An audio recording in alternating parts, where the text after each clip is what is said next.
ಇಂದೇ ಡೌನ್ಲೋಡ್ ಮಾಡಿ ಮತ್ತು ನಿಮ್ಮ ನೆಚ್ಚಿನ ಶೋಗಳನ್ನ ಆನಂದಿಸಿ. ನಿಮ್ಮ ಅಭಿಮಾನ ಹಾಗೆ. ಅದಕ್ಕೇನಂತೆ, ಅಭಿಮಾನಕ್ಕೇನೋ ದುಡ್ಡು ಕೊಡ್ಬೇಕೆ? ಅದು ಬಿಡಿ, ಆರಾಮಾಗಿ ಸಿಗುತ್ತೆ ಫ್ರೀಯಾಗಿ. ನಮ್ಮ ಮನೇಲಂತೂ ಮನೆಯವ್ರಿಗೆ ಎಲ್ಲರಿಗೂ ಅಭಿಮಾನ ಕೊಟ್ಟು ಕೊಟ್ಟು ಕೊಟ್ಟು ಇನ್ನು ಮಿಕ್ಕಿದ್ದನ್ನ ದಾರಿಲಿ ಹೋಗೋರ್ಗೆಲ್ಲ ಕೊಟ್ಟು ಅಕ್ಕಪಕ್ಕದವ್ರಿಗೂ ಕೊಟ್ಬಿಡ್ತೀವಿ ಫ್ರೀಯಾಗಿ ಅಭಿಮಾನ. ಅಪ್ಪಾಜಿ ಆಶೀರ್ವಾದ ಮಾಡಿ. ಒಳ್ಳೇದಾಗ್ಲಿ. ಇದೇನಿದು ಅಕ್ಕಪಕ್ಕದ ಮನೆಯವರು ಅಂತಿದ್ದ ಹಾಗೆ ಚಕ್ಕಂತ ಬಂದ್ಬಿಟ್ಲಲ್ಲಪ್ಪ ಈ ಫ್ರೀ ಒಲ್ಲಿ. ಇವಳು ಯಾಕ್ರಿ ಈಗ ಇಲ್ಲಿ ಬಂದ್ಲು? ಯಜಮಾನ್ರ ಹತ್ರ ಸುಬ್ರಹ್ಮಣ್ಯ ವಿಷಯ ಏನಾರ ಮಾತಾಡ್ಬಿಡ್ತಾಳ? ಅಪ್ಪಾಜಿ ನಿಮ್ಮನ್ನ ನೋಡಿ ಎಷ್ಟು ದಿನ ಆಯ್ತು. ನೀವು ಬಂದಿದ್ದೀರಾ ಅಂತಂದ್ರೆ ಅದು ನಮ್ಮ ಪುಣ್ಯ. ಅಮ್ಮವ್ರೆ ಹೇಗಿದ್ದೀರಾ? ನಾನು ಚೆನ್ನಾಗಿದ್ದೀನಿ. ನೀನು ಹೇಗಿದ್ದೀಯಾ ಹುಡುಗಿ? ನಾನು ಚೆನ್ನಾಗಿದ್ದೀನಿ. ಅಪ್ಪಾಜಿ ನಿಮ್ಮ ಹತ್ರ ನಾನು ಒಂದು ಮುಖ್ಯವಾದ ವಿಷಯ ಮಾತಾಡಬೇಕಾಗಿತ್ತು.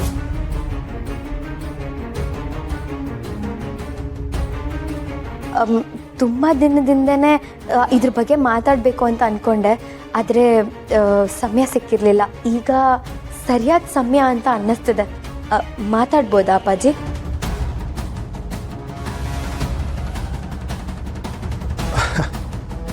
ಏನು ಹೇಳಮ್ಮ? ಅಪ್ಪಾಜಿ ಅದು ತುಂಬ ಮುಖ್ಯವಾದ ವಿಷಯ, ನಿಮ್ಮ ಹತ್ರನೇ ಮಾತಾಡಬೇಕಿತ್ತು.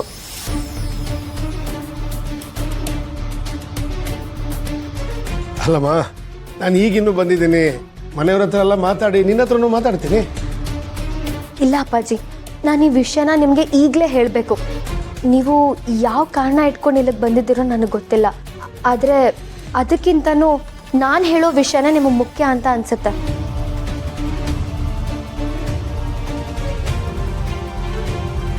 ಸರಿ ನಡೆಯಮ್ಮ.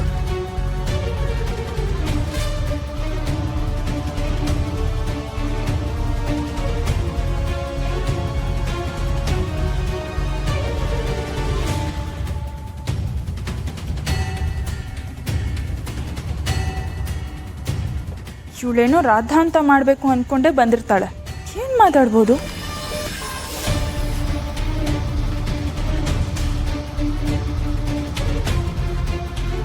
ಅದೇನೋ ಮಾತಾಡಬೇಕು ಅಂತ ಕರೆದಿಲ್ಲ. ಹೇಳಮ್ಮ. ತುಂಬ ದಿವಸ ಆದಮೇಲೆ ಬಂದಿದ್ದೀನಿ. ಮನೆಯವ್ರ ಹತ್ರನೂ ಸರಿಯಾಗಿ ಮಾತಾಡೋಕ್ಕಾಗಲಿಲ್ಲ. ಏನಮ್ಮ ಅಂತ ಅರ್ಜೆಂಟ್ ವಿಷಯ?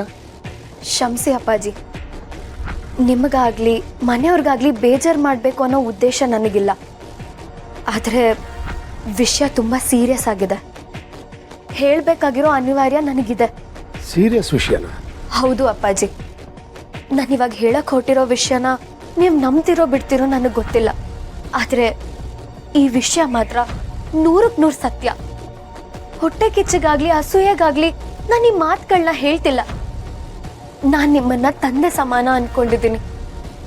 ಇಂಥ ದೊಡ್ಡ ವಿಷಯನ ನಿಮ್ಮ ಹತ್ರ ಮುಚ್ಚಿಡೋದಕ್ಕೆ ನನ್ನ ಮನಸ್ಸು ಒಪ್ತಿಲ್ಲ.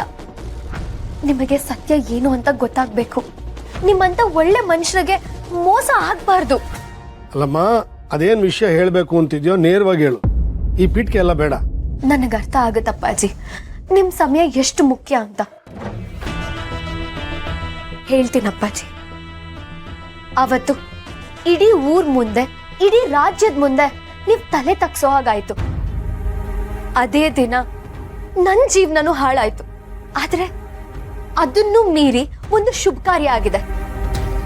ಶ್ರಾವಣಿ ಸುಬ್ಬು ಇಬ್ರು ಚೆನ್ನಾಗಿರ್ತಾರೆ ಅಂತ ನಾವು ಅನ್ಕೊಂಡಿದ್ವಿ. ಆದ್ರೆ ಹಾಗಾಗ್ಲಿಲ್ಲ ಅಪ್ಪಾಜಿ. ನನ್ ತ್ಯಾಗ ಆಗ್ಲಿ, ನಿಮಗಾಗಿದ್ದ ಅನ್ಯಾಯನ ನೀವು ಸಹಿಸ್ಕೊಂಡಿದ್ದಾಗ್ಲಿ, ಇದೆಲ್ಲ ವ್ಯರ್ಥ ಆಗೋಯ್ತು. ಸಾಕು ಶಿವಲ್ಲಿ, ವಿಷಯ ಏನು ಅಂತ ಹೇಳು. ಶ್ರಾವಣಿನು ಸುಬ್ಬುನು ನೀವು ಎಷ್ಟು ಪ್ರೀತಿ ಮಾಡ್ತೀರಾ, ಅವರಿಬ್ಬರನ್ನ ಎಷ್ಟು ನಂಬಿದ್ದೀರಾ. ಆದ್ರೆ ನಿಜ ಏನು ಅಂತ ಗೊತ್ತಾ?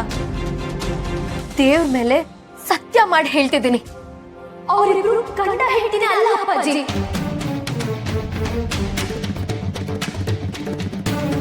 ಅವರಿಬ್ರು ಮಧ್ಯೆ ಯಾವುದೇ ರೀತಿ ಸಂಬಂಧನೂ ಇಲ್ಲ.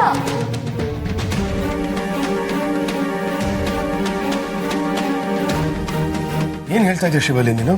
ಹೌದು ಅಪ್ಪಾಜಿ, ನಾನು ಹೇಳ್ತಿರೋದನ್ನ ನಿಮ್ ಕೈ ನಂಬಕ್ಕಾಗದೇ ಇರ್ಬೋದು, ಆದ್ರೆ ನಾನು ಹೇಳ್ತಿರೋದೇ ಸತ್ಯ.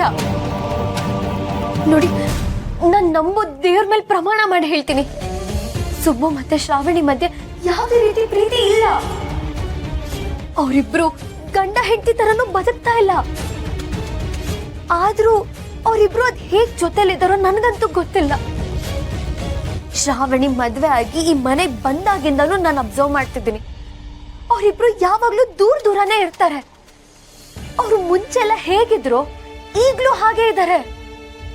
ಈ ರೀತಿ ಬದುಕಕ್ಕ ಅಪ್ಪಾಜಿ ನನ್ ಜೀವನ ಹಾಳು ಮಾಡಿದ್ದು, ನಿಮ್ ಮರ್ಯಾದೆನೂ ತೆಗ್ದಿದ್ದು.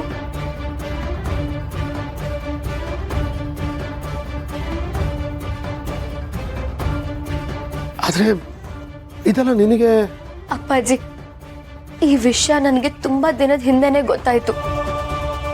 ಇದನ್ನೆಲ್ಲಾನು ನಿಮ್ ಹತ್ರ ಹೇಳ್ಬೇಕು ಅಂತ ನಿಮ್ ಮನೆಗ್ ಬಂದಿದ್ದೆ. ಆದ್ರೆ ಅವತ್ತಿನ ದಿವಸನೇ ಶ್ರಾವಣಿ ನಿಮ್ ಮನೆಗ್ ಬಂದಿದ್ಲು. ಅಲ್ಲಿ ನಾನು ಏನು ಹೇಳಕ್ ಆಗ್ಲಿಲ್ಲ, ಹಾಗೆ ಹೊರಟ್ಬಿಟ್ಟೆ. ಶ್ರಾವಣಿ ಸುಪ್ಪುನ ಮದ್ವೆ ಆಗಿದ್ದೀನಿ ಅಂತ ಹೇಳಿದ್ದಕ್ಕೆ ನನ್ನ ಜೀವನನೇ ಹಾಳಾಗೋಯ್ತು. ಆದ್ರೂ ಪರವಾಗಿಲ್ಲ ಅಪ್ಪಾಜಿ. ಆದ್ರೆ ಈ ನಾಟಕದ ಮದ್ವೆಯಿಂದ ನಿಮಗೂ ಅವಮಾನ ಆಯ್ತಲ್ಲ ಅಪ್ಪಾಜಿ. ನಿಮಗವ್ರು ಮಾಡಿರೋ ಮೋಸನ ನೆನ್ಸ್ಕೊಂಡ್ರೆ ನನಗೆ ತುಂಬಾನೇ ಕೋಪ ಬರುತ್ತೆ, ತುಂಬಾ ನೋವಾಗುತ್ತೆ. ನಾನು ನಿಮ್ಮನ್ನ ಅಪ್ಪಾಜಿ ಅಂತ ಕರೆದಿರೋದು ಬರೀ ಬಾಯಿ ಮಾತಾಗಲ್ಲ, ಹಾಗೆ ನಿಮ್ಮನ್ನ ಮೆಚ್ಚಿಸ್ಬೇಕಂತನೂ ನಾನು ಈ ಮಾತುಗಳನ್ನೆಲ್ಲ ಆಡ್ತಿಲ್ಲ ಅಪ್ಪಾಜಿ. ಶ್ರಾವಣಿ ನಿಮ್ ಮಗಳೇ ಇರ್ಬೋದು ಅಪ್ಪಾಜಿ, ಆದ್ರೆ ಅವಳು ನಿಮಗ್ ಮೋಸ ಮಾಡಿದಾಳೆ. ನಾನ್ ನಿಮ್ ಮಗಳಲ್ಲದೆ ಇರ್ಬೋದು, ಆದ್ರೆ ನಿಮ್ ಮಗಳು ಮಾಡಿರೋ ಮೋಸನ ನಿಮಗ್ ಹೇಳಕ್ ಬಂದಿದ್ದೀನಿ. ನೀವವತ್ತು ನನ್ನನ್ನ ನೀನು ನನ್ನ ಮಗಳ ಹಾಗೆ ಅಂತ ಹೇಳಿದ್ರಲ್ಲ, ಆ ಋಣ ತೀರ್ಸಕ್ಕೇನೆ ನಾನು ಈ ಸತ್ಯನ ನಿಮ್ಮ ಹತ್ರ ಹೇಳ್ತಿದ್ದೀನಿ. ಶ್ರಾವಣಿ ಸುಬ್ಬು ಗಂಡ ಹೆಂಡತಿ ಅಲ್ಲ.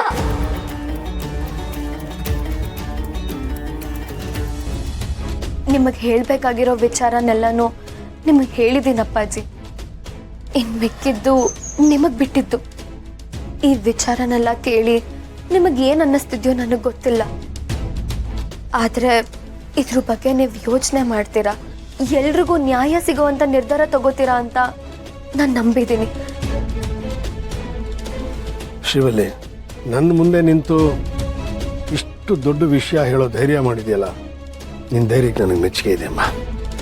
ಸತ್ಯ ಹೇಳೋದಕ್ಕೆ ಧೈರ್ಯ ಬೇಕು ನಿಜ, ಆದ್ರೆ ನನಗೆ ನಿಮ್ಮ ಮೇಲಿರೋ ಗೌರವ, ನಿಮ್ಮ ಮೇಲಿರೋ ಪ್ರೀತಿನೇ ನನಗೆ ಆ ಧೈರ್ಯ ತುಂಬಿದ್ದು. ನನಗೆ ಶ್ರಾವಣಿ ಮೇಲೆ ಮುಂಚೆಯಿಂದನೂ ಒಂದು ರೀತಿ ಅಸೂಯೆ ಇತ್ತು. ಅಂದ್ರೆ ಇಂಥ ದೇವ್ರಂತ ಮನುಷ್ಯನ್ಗೆ ಮಗಳಾಗುಟ್ಟೋದಕ್ಕೆ ಶ್ರಾವಣಿ ಎಷ್ಟು ಅದೃಷ್ಟ ಮಾಡಿದಾಳೆ. ಆ ಅದೃಷ್ಟ ನನಗಿಲ್ವಲ್ಲ ಅಂತ ನನ್ಗೆ ಅನ್ನಿಸ್ತಿತ್ತು.